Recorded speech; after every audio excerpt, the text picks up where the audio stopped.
The leather and seat 12F cost more than 3 months of Cole Bennett's rent. He knew because he'd calculated it while buckling his 6-year-old son Ryan into the business class seat. A veteran's courtesy upgrade. Neither of them looked like they belonged in. Ryan's fingers clutched a scratched F-22 model, its paint chipped from 1,000 imaginary battles, while Cole's worn work jacket bore the ghost of oil stains no amount of washing could erase. Harper Caldwell's Hermes perfume arrived before she did, settling into the adjacent seat with the kind of sigh that said everything her polished lips didn't need to. They really should have separate sections, she murmured to her phone, eyes sliding over Cole's calloused hands like they were something contagious. The flight attendant's smile fractured at the edges when she offered Cole the warm towel, a hairline crack in her professional facade. Cole absorbed it all in silence, the stares, the whispers, the careful distance others kept. His jaw tightened only once, when his thumb traced the faded inscription on the steel band circling his wrist. Reaper 6. 2 words that once meant everything, now hidden under the sleeve of a man the world had learned to overlook. But 30,000 feet below, on a military runway neither of them could see yet, a truth waited in formation. And when it stood to salute, everyone in that cabin, especially Harper Caldwell, would learn that the cost of a seat means nothing compared to the price some men pay in silence. Cole had stopped explaining himself years ago. People saw the frayed collar and discount sneakers and made their judgments. Ryan pressed his nose against the window. Toy fighter jet clutched tight. A thrift store find from 3 years ago, the same week Cole had sold his flight jacket to pay for preschool uniforms. That jacket had his call sign embroidered on the chest. Reaper 6.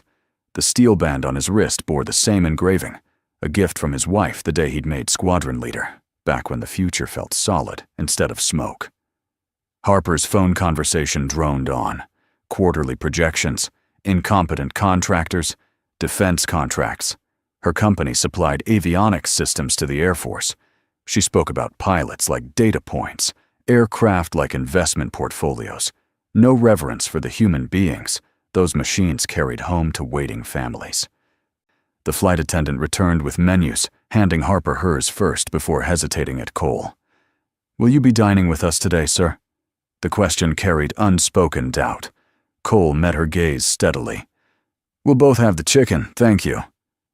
Ryan stirred, his mother's gray eyes fluttering open before sleep claimed him again. Harper ended her call and assessed her surroundings with an inventory-taking glance that reduced everything to price tags. Her eyes landed on Ryan's toy. "Those things are so loud when kids play with them. I once endured a 5-hour flight next to a child who wouldn't stop making airplane noises." She laughed, ice cubes and crystal. The businessman across the aisle chuckled in solidarity. Cole absorbed the blow like he always did, focusing on the warmth of his son against his shoulder. Defending himself only gave people ammunition. Better to stay silent, stay small, stay invisible in spaces that made clear he didn't belong. The engines began their pre-flight whine, a sound that used to thrill Cole down to his bones. Now it just reminded him of everything he'd lost. This was a Boeing 737, late 2000s model. He knew every sound and system from his months as a civilian consultant, designing emergency procedures for this exact aircraft. That job had paid for 2 months of rent and Ryan's dental work before the contract ended, and he'd returned to fixing cars at Precision Auto, where the only thing that flew was the occasional wrench. The captain announced their flight time to Dallas. Cole wondered if the man had military training or came up through civilian ranks, learning in small Cessnas instead of screaming through sky at twice the speed of sound. Takeoff came with the familiar press of acceleration. Ryan's hand found his father's, squeezing tight as the ground fell away and the world tilted into clouds. Cole had flown this route dozens of times in his previous life. Now he saw it as a tourist would, distant and disconnected, a place he used to belong but couldn't access anymore. Harper pulled out her tablet, fingers moving with corporate efficiency across spreadsheets and project timelines, numbers representing more money than Cole would see in his lifetime. She directed a wall of busyness that said she was too important for trivial things like human connection. Cole had met people like her during his years in uniform, contractors who toured bases with designer luggage, took photos with jets they'd never fly, then complained about accommodations. They treated service members like obstacles between them and profit margins. The flight attendant returned with drinks. Harper's sparkling water arrived in actual glass, while Cole's coffee came in standard paper with a plastic lid. Small distinctions that added up to larger messages about who mattered. Ryan sipped his juice carefully, eyes fixed on the clouds. "Dad," he whispered, "do you think Mom can see us from up here?" The question landed in Cole's chest like shrapnel. He took a slow breath. "I think she can see us from anywhere, buddy. That's how love works." Harper glanced over at them, curiosity or morbid interest flickering across her face. Cole felt her gaze assessing and dismissing simultaneously. She saw oil stains and assumed incompetence, thrift store clothes and assumed laziness, silence and assumed emptiness. What she didn't see was the man he'd been before grief and trauma had carved him down to this quieter version. The countless hours in simulators, the split-second decisions that had saved lives, the expertise that still lived in his hands, even when the world refused to recognize it. The flight settled into cruising altitude. Ryan returned to his toy, moving it through careful loops above his tray table, sound effects barely audible now after Harper's displeasure. Cole watched his son play and felt the familiar ache of inadequacy. He should give this boy more.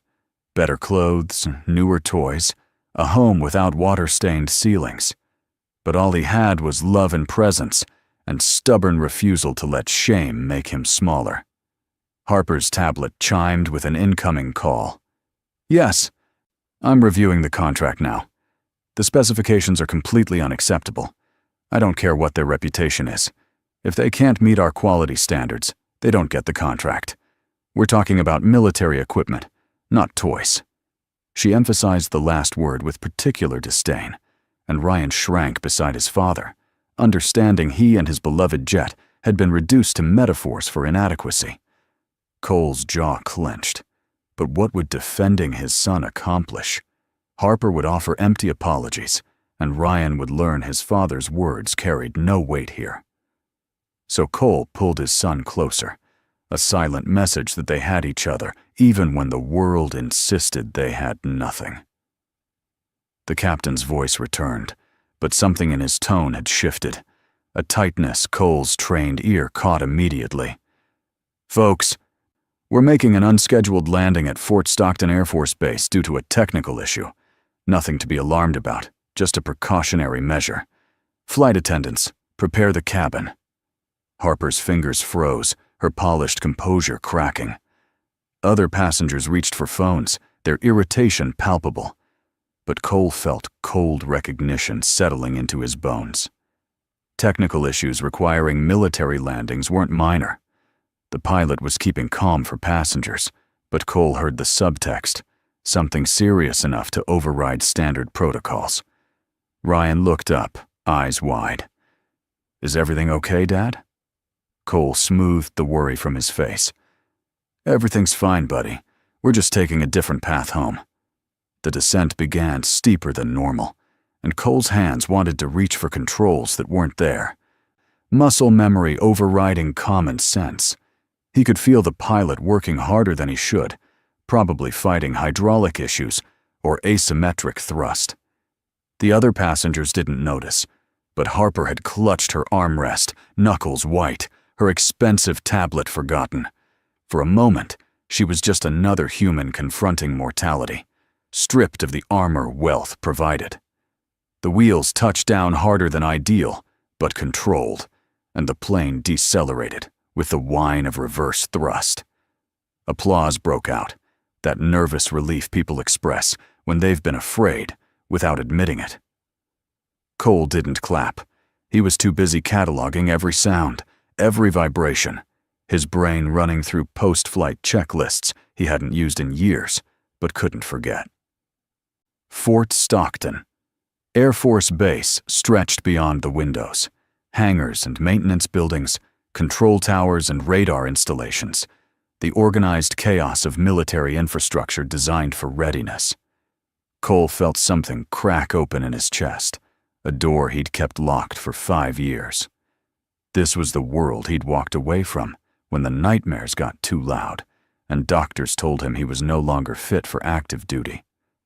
Ryan pressed his face to the window, toy jet forgotten, as he stared at real aircraft in the distance, fighters and transports, the machinery of national defense. "Dad," Ryan breathed, "are those F-22s?" Cole followed his son's gaze, throat tightening. Yes. F-22 Raptors, the most advanced fighters in the American arsenal, aircraft Cole had flown when they were so new the manual was still being written. A uniformed officer stepped aboard, his presence shifting the atmosphere from civilian complaint to military precision. He conferred with the flight crew, then addressed passengers with calm authority. "Ladies and gentlemen, our maintenance team is inspecting the aircraft. You're welcome to deplane and wait in our passenger terminal." Harper was already on her phone, voice sharp as she rescheduled meetings. Cole helped Ryan with his backpack, moving slowly, reluctant in a way he couldn't name. Being back on a military installation made him feel like a ghost visiting his own funeral.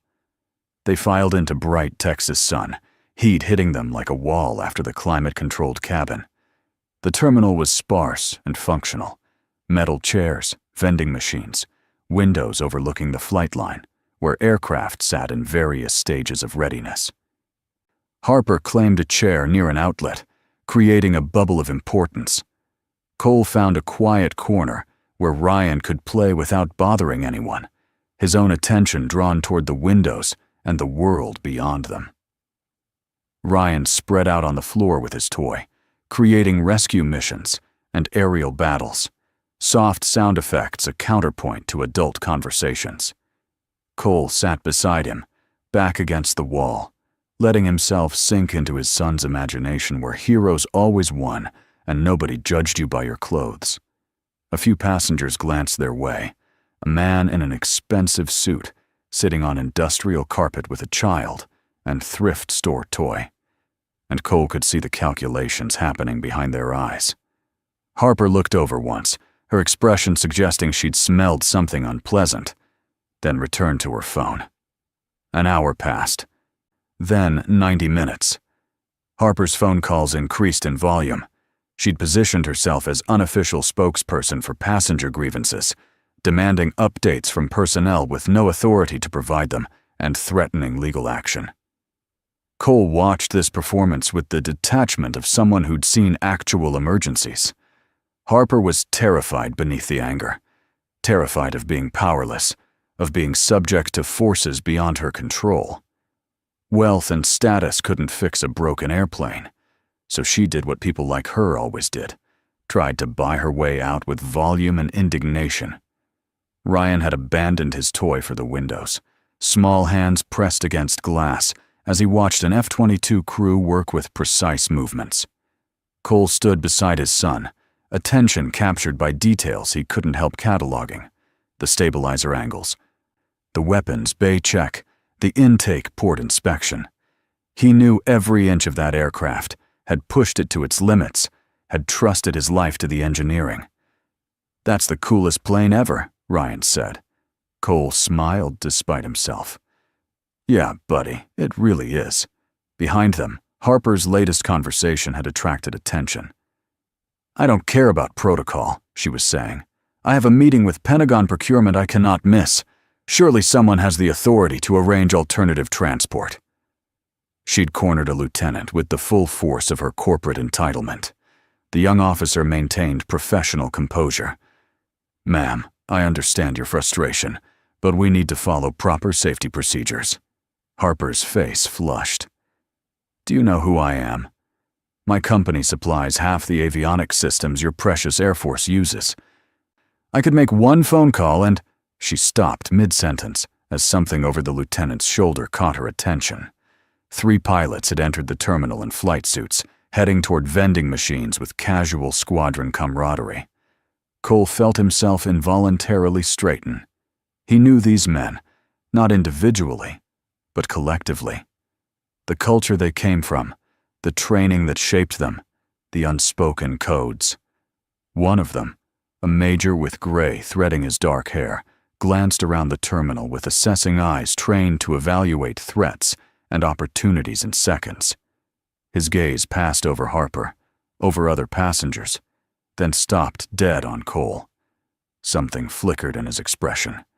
Then his eyes dropped to Cole's wrist, to the steel band that had shifted during the wait, exposing just enough of the engraving to be visible. The major's entire demeanor changed. He said something quick to his companions, then walked directly toward Cole with purpose. Cole felt his heart rate spike, that old fight-or-flight response kicking in. Ryan sensed the shift and moved closer, protective instinct. The major stopped at a respectful distance, eyes moving from the steel band to Cole's face and back. "Excuse me, sir. I don't mean to intrude, but—" He gestured toward Cole's wrist. "Is that call sign yours? Or are you wearing someone else's memorial band?" The question hung respectful but direct, giving Cole the option to deflect. Around them, the terminal had gone quiet. Harper had stopped mid-complaint. Cole's throat felt like sandpaper. He hadn't said his call sign aloud in years, hadn't claimed that identity since discharge papers. But something about this moment, standing on a military base with his son beside him and that F-22 visible through the window, made lying feel like betrayal. His voice came out rough, scarred by disuse. "It's mine. Reaper 6. The major's expression shifted through several emotions, landing on something like awe mixed with respect. He straightened to attention, hand snapping up in a crisp salute. "Sir, it's an honor." His 2 companions moved closer, casual demeanor evaporating. One of them, a captain who looked barely old enough to shave, stared at Cole like he'd just seen a legend step out of a history book. The other, a lieutenant colonel with combat ribbons, had gone very still, eyes sharp with recognition. Cole stood slowly, body remembering protocol even as his mind scrambled to catch up. Returning a salute out of uniform felt wrong, but not returning it felt worse. He brought his hand up in the gesture that had once been natural as breathing. The terminal had transformed into something else, no longer civilian space but military, governed by different rules. Harper was staring, phone forgotten, earlier complaints rendered meaningless by a ritual she didn't understand, but could feel the weight of. The major lowered his salute, but didn't break eye contact. "Sir, I flew my qualification mission with Captain Hayes. She spoke about you all the time. Said you were the best squadron leader she'd ever served under." The name hit Cole like a physical blow. Captain Jessica Hayes, his wingman, his wife. The woman who died in a training accident while he'd been grounded with injury, unable to fly chase for her. Unable to do anything but listen to the radio as her jet malfunctioned and her voice remained calm until the very end. Ryan had gone quiet beside his father, processing that something important was happening. Cole's hand found his son's shoulder, grounding himself. "Captain Hayes was my wife." The major's expression crumpled with understanding, pieces falling into place. The civilian clothes, the child, the reason Reaper 6 was sitting on a terminal floor instead of leading a squadron. "I'm sorry, sir. I didn't know." Cole shook his head. "You couldn't have known. It's been a long time."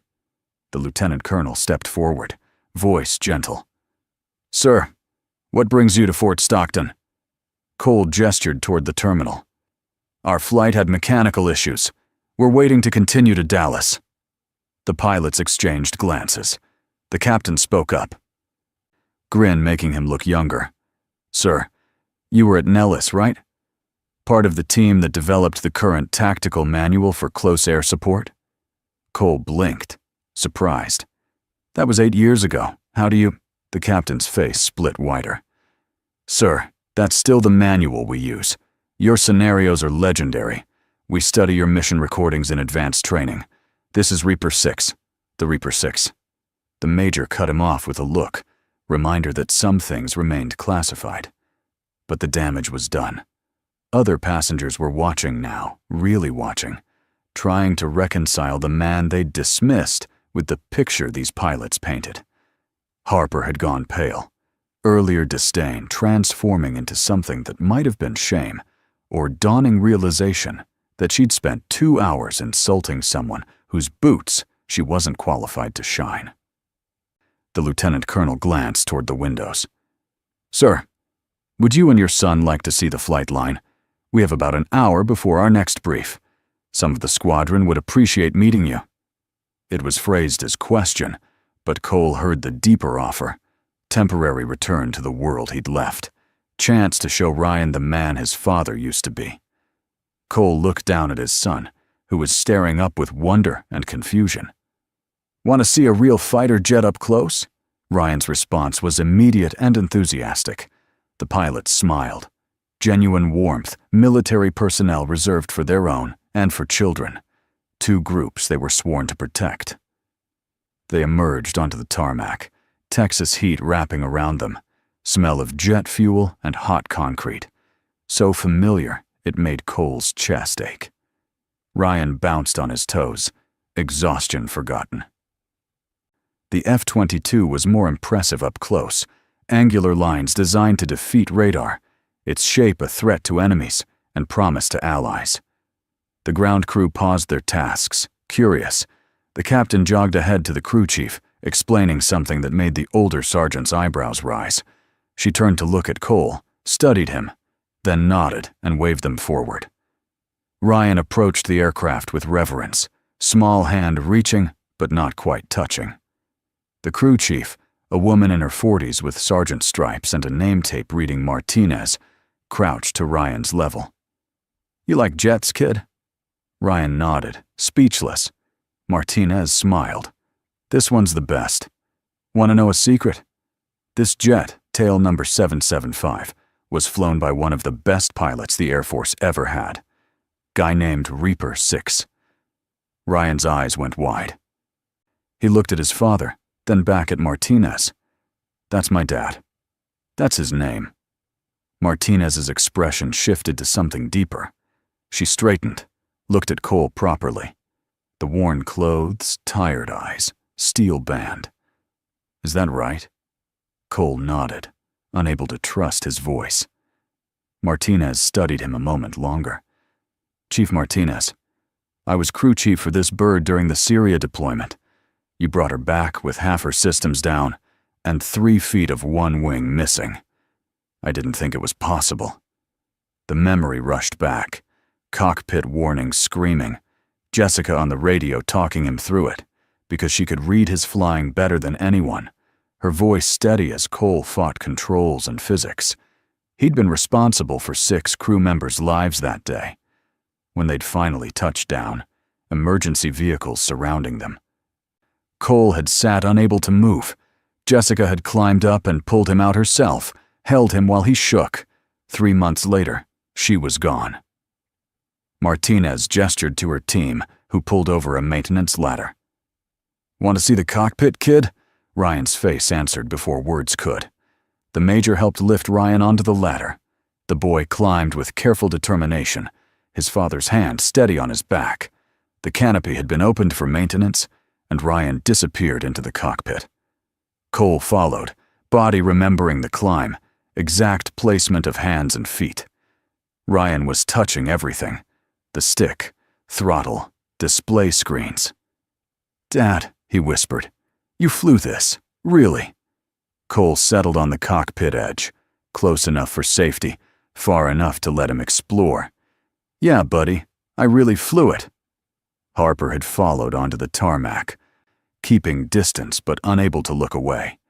She'd abandoned her phone and anger, both rendered irrelevant.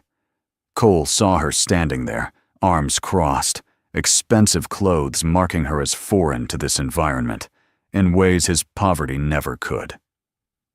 Money meant nothing here. What mattered was competence and courage and willingness to sacrifice everything for the person next to you. Currencies she didn't trade in, values her world had taught her to dismiss. She'd built an empire on defense contracts while viewing defenders with contempt, never understanding the machines she sold were only as good as the people who flew them. Now she was watching one of those people show his son a legacy she'd never comprehend. The look on her face suggested she was beginning to understand how badly she'd miscalculated worth. The lieutenant colonel stepped forward. "Sir, the squadron would be honored if you'd join us in the ready room. There are people who'd like to meet you." It was another door opening into a past Cole had tried to seal, but Ryan was looking at him with such pride that Cole found himself nodding. They climbed down, Ryan's hand tight in his father's. Martinez caught Cole's arm. "Sir, I don't know what brought you here today, but I'm glad it did. These kids need to see what they're trying to become. Someone who lived it and survived it and carried the scars." She paused.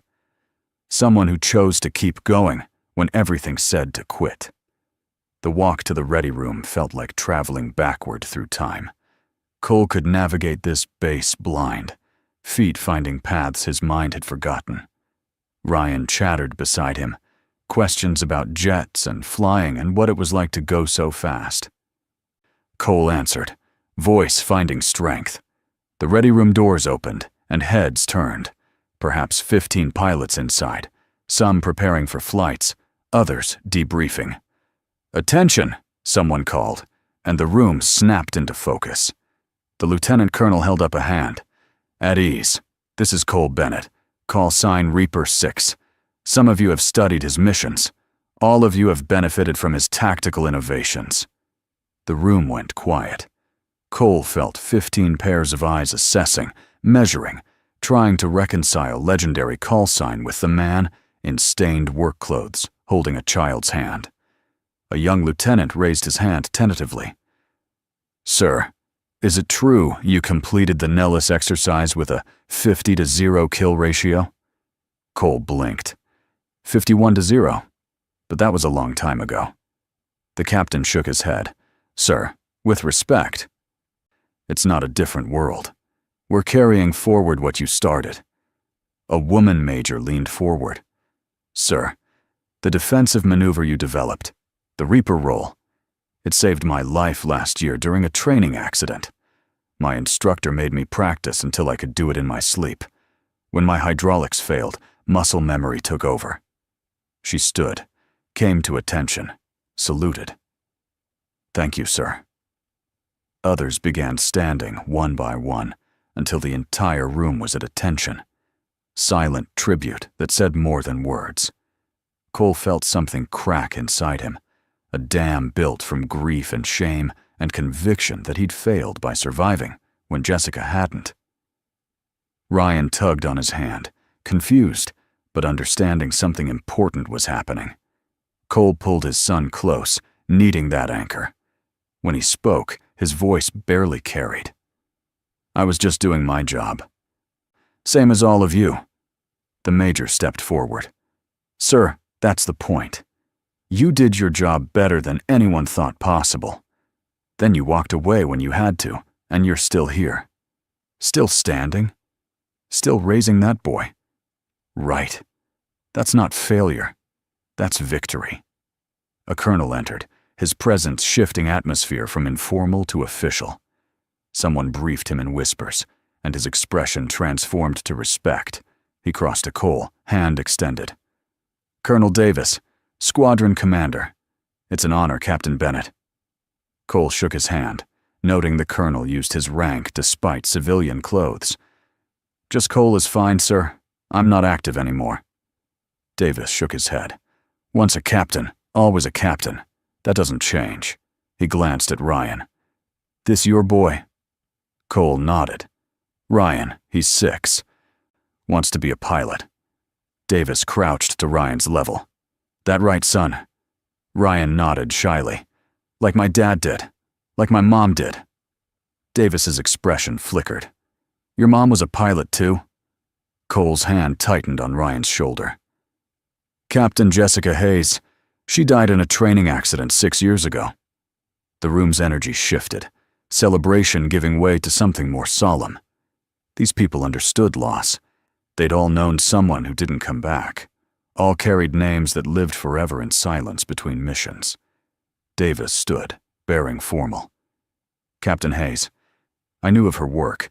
She was instrumental in developing current electronic warfare protocols. I'm sorry for your loss. The Air Force lost 2 exceptional officers that day. One to death, one to grief. It was recognition that Cole's departure hadn't been cowardice, but survival. That sometimes the bravest thing a warrior could do was lay down their weapon and learn to live again. Ryan pressed against his father's leg. The colonel made a decision. Captain Bennett, would you speak to my pilots? Share perspective that doesn't come from manuals? Cole hesitated, but he thought about Jessica, how she'd always pushed him to share what he knew. I'm not sure what I could tell them, Davis smiled. Tell them what it's like after the career ends, and you have to figure out who you are when flying isn't an option. They need to see there is an after, and it's worth fighting for. Ryan settled into a chair with his toy jet. Cole stood at the front, feeling exposed. In the air, he'd had training and procedures. Here, he just had his truth. I never wanted to stop flying, Cole began. I left because my brain stopped cooperating, because nightmares got so bad I couldn't trust myself in the cockpit. Losing Captain Hayes broke something in me. I blamed myself, even though the accident review said I couldn't have prevented it. His voice cracked. The doctors called it survivor's guilt. I called it hell. For 6 months, I couldn't sleep, couldn't look at the sky without seeing her jet going down. I had a choice: stay in, ride a desk, watch others do what I loved, or leave, try to build something new, focus on my son. I chose Ryan. I chose being present over being important.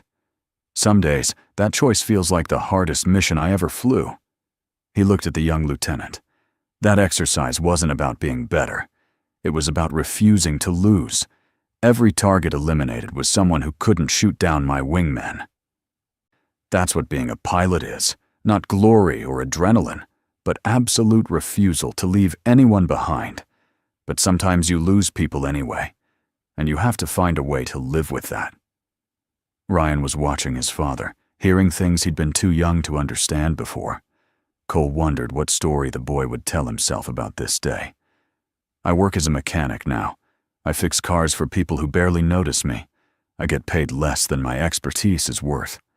My son and I live in an apartment where the heat doesn't always work, and we shop at thrift stores, and sometimes we eat cereal for dinner.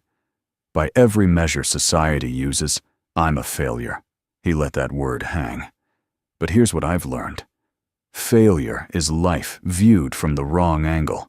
I might have lost my career.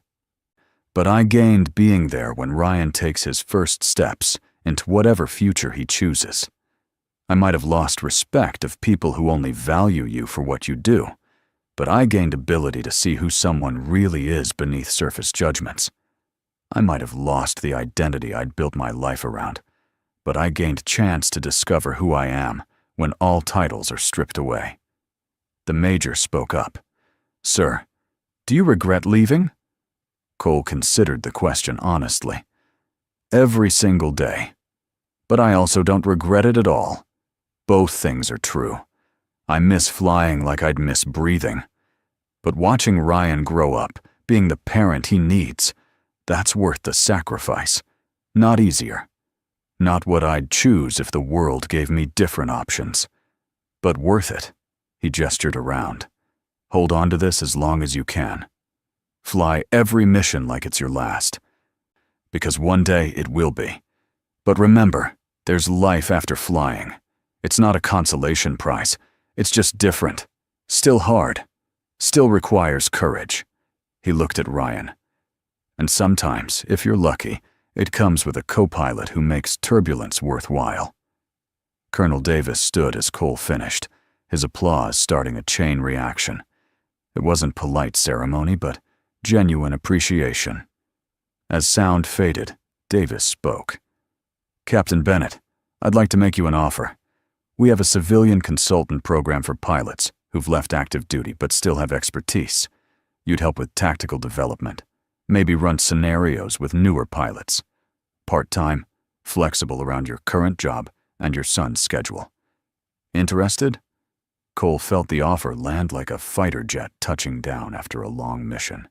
Solid, real, possible. It wasn't flying, would never be flying, but it was a way back into the world he'd loved, recognition that his knowledge still had value. He thought about Ryan, about providing better than broken heat and cereal dinners.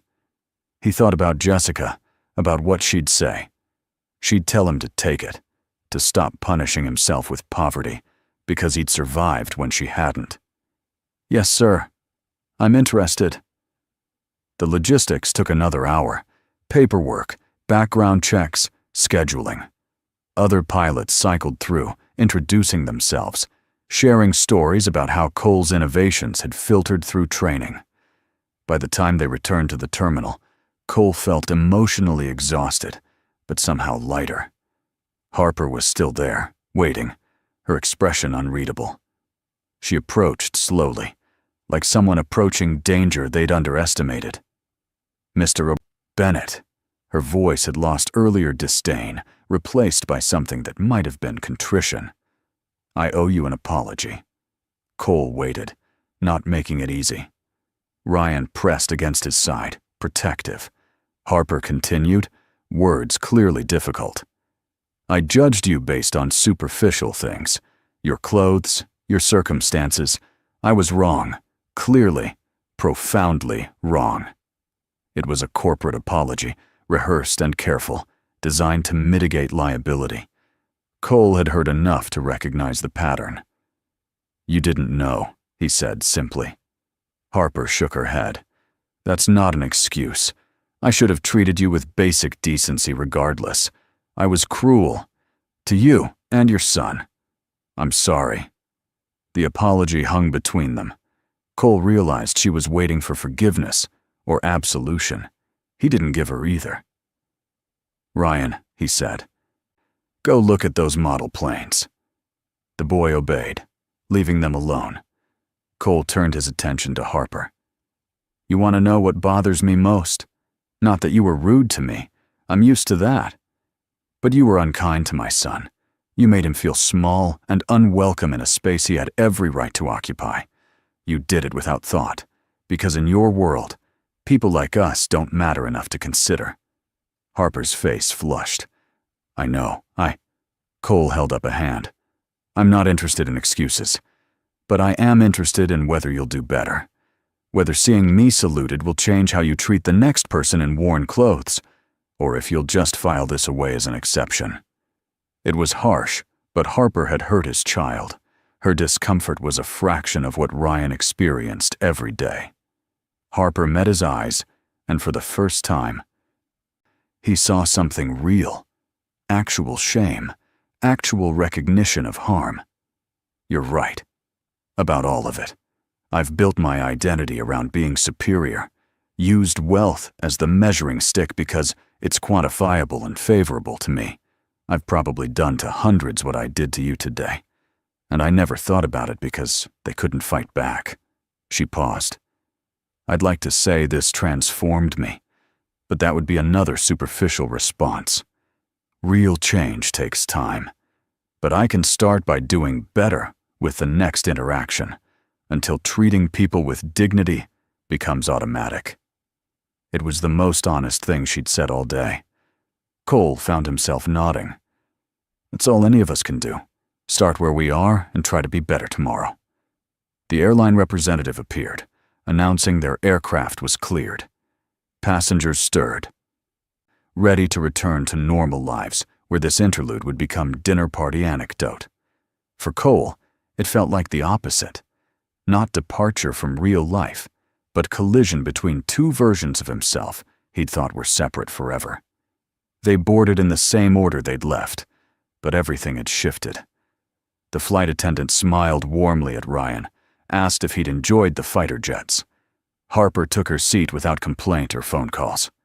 Cole settled into 12F with his son, the leather no more or less expensive than before, but somehow the seat felt like it fit differently, like he'd earned the right to occupy it through something more substantial than a courtesy upgrade.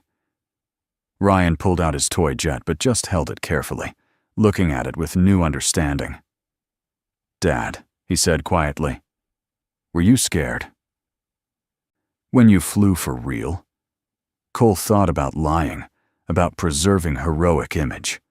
Then he thought about the promise he'd made to Jessica, always tell Ryan the truth. Terrified. Every single time. But being scared doesn't mean you don't do the thing. It means you do it anyway because someone's counting on you. Ryan processed this, young face serious. "Like how you take care of me even when it's hard." Cole felt his throat tighten. "Yeah, buddy.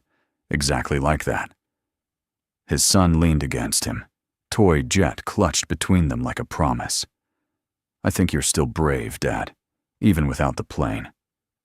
It was the simplest statement, delivered with child certainty, and it undid something in Cole that had been tightly wound for 6 years.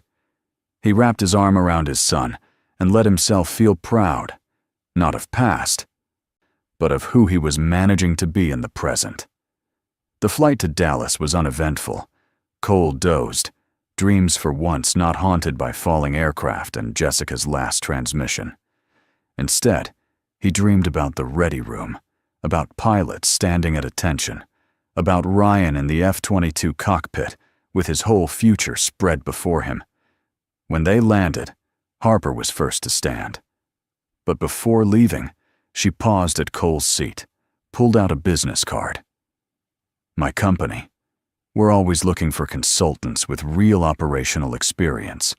The work is civilian, but meaningful. If you're interested, call me. The pay is substantially more than $8 an hour." She didn't wait for response, just moved up the aisle. Ryan saw the card. "Is that the mean lady?" Cole smiled. "Yeah, buddy. But maybe she's trying to be less mean." It was the kindest interpretation, possibly more generous than Harper deserved. They collected their single duffel from the carousel and made their way to long-term parking. Cole's truck was a 15-year-old Ford with replaced transmission and a prayer holding it together.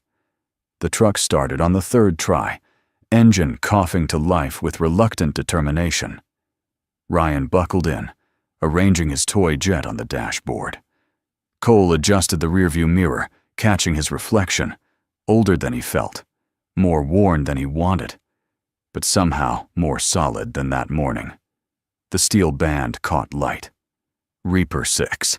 It didn't define him anymore, but it was part of him, a chapter in a story still being written. The drive home took 90 minutes through Dallas traffic. Cole lived in the eastern part of town where rent was cheap. Their apartment complex was beige, fading to resignation, parking lot with potholes, broken security gate. Cole parked in spot 17B, right under a tree that dropped sap but provided shade. Ryan was tired now, adrenaline wearing off. Cole carried him upstairs, the duffel over one shoulder, his son's weight warm and trusting. Their apartment was exactly as they'd left it, small and clean, furniture from thrift stores, but home. Cole had done his best to make it welcoming. Walls had Ryan's crayon drawings of jets and stick figures.